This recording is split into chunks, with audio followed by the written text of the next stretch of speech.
And well, why did this become the album title?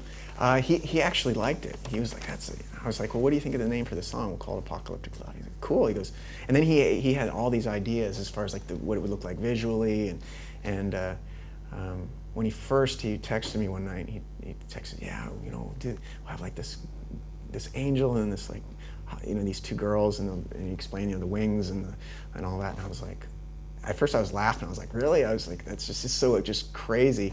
And then I saw pictures of it, and I was like, oh, it's totally cool. It fits perfect, you know. Yeah.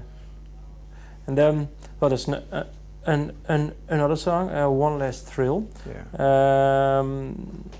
Is it about doing drugs or? No, actually, that song's about kind of the monotony of you know, I would talk with people who would express their discontent with their 9-to-5 job, yeah. You know, or whatever, just the life, when life becomes kind of mundane and predictable, and that's that kind of that urge to you know, to do something different, have that one last thrill, you know, and get out of that rut. And which can mean. It could be anything. Whatever, you know, follow your bliss. I mean, that's my whole thing. It's like it's all about doing what you love, whatever that is. Well, the bliss that you follow, that you thank your wife for, and you thank your wife for letting you follow. Is it hard for her to let you do this work, or? She, I think it's hard because I'm gone all the time, but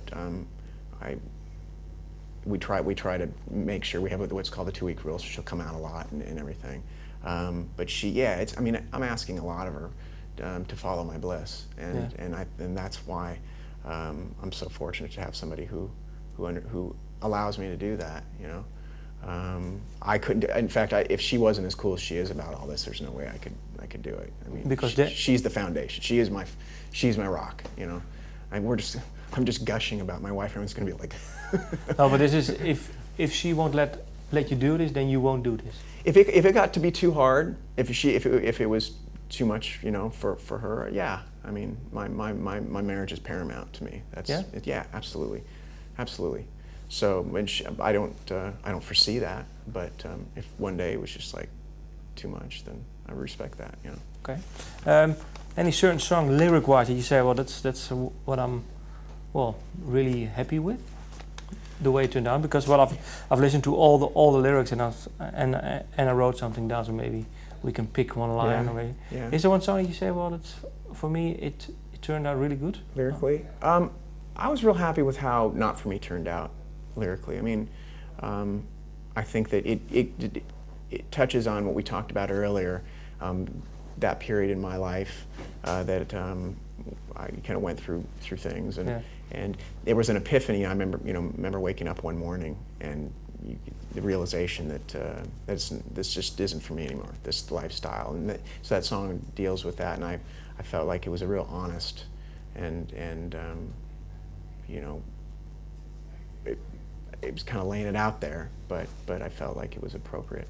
No, the thing is, you sing it there, the devil smiles and laughs at me, says you'll be back, just wait and see. It looks to me it's someone who is really, sometimes falling back or not. Is it true or not? Or? You know, it's that, I guess I looked at it from the perspective of that bad side that tempts you. It was kind of taunting. You know, it's that discussion that you have, like, you know, you'll be back. You think you're tough enough to stay out of this, but you're not. You're weak and you're going to fall. And I thought that was kind of an interesting way of putting that in there. But I won't be back. Okay. Last question. You mentioned the devil a few times on this album, and you were raised in a Christian home. What is this for you, the devil? Is it a person, or is it a devil inside yourself? Yeah, I think it's kind of a metaphor for that part of you, whether it's weakness or whatever it is. It's definitely a metaphor that I touch on a lot as a writer. I don't know, there's something about and it could be my upbringing, you know, the whole mythology of devils and Yeah. angels and gods, and that I find, as metaphorically speaking, like really powerful, and it's something that you know, a lot of times when you're writing lyrics, you kind of see things visually, and I think that's a real, I don't know, there's something about the dark side that I find intriguing, you know. Yeah. Okay. Thank you for your time. Cool, thank you. Good questions.